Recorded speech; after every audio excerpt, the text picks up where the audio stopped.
They're going to buy a boat? Are they going to invest the money? Are they going to buy another property? What are they about to do with the money? So get them to paint the picture. Who is going to be influencing the seller to make this decision? You will not close that deal unless everybody's on the phone, especially if it's a creative deal. You must have liked the last video because we back with part 2 of the sales system, my 6-part sales system. We just went over the first 3. If you haven't seen that, go back and watch that one first. All right, so now we're going over the next 3 parts of the sales system. Number 4 is picture painting. After you get the motivation and you get those 4 parts of that motivation and you understand everything clear what the seller wants, after you understand the seller's pain and why they're selling the house, we want them to paint the picture of what their best case scenario is, right? So how much did they sell it for? What happens after they sell it? Are they going to buy a boat? Are they going to invest the money? Are they going to buy another property? What are they about to do with the money? So get them to paint the picture of their best scenario, right? Of everything. How much money do they need? Everything. Get them to paint that picture. So painting the picture is them telling us exactly what they need for them to do a deal with us. So how much money they need for the house, what they're looking to accomplish when they sell, what's their plans, how fast they need to sell, what do they need for them to do a deal with us? Paint me the picture. Tell me what's going on. What do you need why did you say no to everybody else? What do you need somebody to do for you to say yes? Paint me that picture, right? And you get them involved and you get them to paint the picture. This is super important because our next step is going to be bringing a solution. We cannot bring a solution unless we know what this person actually wants. How can we can solve a problem.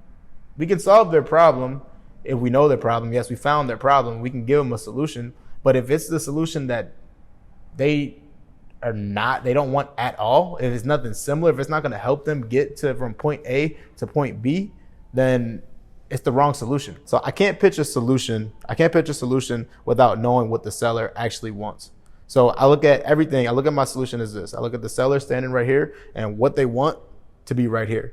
My solution is to bridge the gap between the both and help the seller walk right across with no issues at all. As easy as possible. We know where the seller wants to go. We got them to paint the picture. But before we get into the solution, before we start building that bridge to help them get from one side to the other, we need to know who else is on that other side of the bridge with them. Who are the other influencers? So number 5 is influencers. Who is going to be influencing the seller to make this decision? Is it the wife? Is it a partner? Is it a spouse? Is it an attorney? Is it another real estate agent? A lot of people say that they have attorneys, but it's really just a real estate agent. All right. So who is going to be the person that's going to help them make this decision? You don't want to go all out, give your presentation, give your offer, and next thing you know, they say, I need to talk to my wife. Or I need to talk to my daughter. I need to talk to my husband. Whoever it is, you want to get that out before we go through this solution. Because once you ask that and figure out who the influencers are, you can schedule up a follow-up call. You can give the seller homework and say, hey, I need to go back and see if this works for me. This step is crucial. If you skip this step, this will result in a lot of times a seller ghosting you, right? You'll hear a seller ghosting you. That's because there's somebody else in the picture that you have no clue who it is. Chris Voss calls it the black swan, right? It's somebody that you don't know about, something that you don't know about that can affect this deal. So there's most of the times there's something in there. There's somebody out there that's gonna help the person make a decision, that's gonna influence them. And we need to ask, we need to be proactive. We need to get that before we go into our solution, because you don't want to give your everything and then you close somebody and they say, yo, this is great. I just need to talk to my spouse. I just need to talk to my partner. That's the worst feeling in the world. So your best bet is to get everybody on the phone at the same time. If they sound like they're at home and they need to talk to their wife, great. Is your wife home? Get them on the phone, because you will not close that deal unless everybody's on the phone, especially if it's a creative deal. Everybody needs to understand it. So if I explain this to on the phone with sellers when they tell me they want to go explain something to somebody and I want to get a 3-way call, and I ask them if they ever played the game telephone, right? And the game telephone, if you don't know, it's also called whisper down the lane, right? Where it starts off with one person, they tell the next person a secret, in their ear, and that secret travels all the way down the line. By the time you get to the end of the line, it's a completely different sentence than you started off with. And I explain that analogy to sellers, and they get it all the time. And we end up getting on a three-way call, and I save my presentation for that. So I may get the seller interested a little bit and get them to agree to a three-way call. But first you need to understand who are the other influencers, who are the other players in the game that are gonna help this seller make a decision whether they're gonna work with you or not. Number 6, it's time to wrap it up. It's time to give your solution. It's the problem solving stage where you put everything together. You take the motivation, you take the picture that they painted, you know everything about what happened to the seller, how they got into the situation, and what they need to move forward.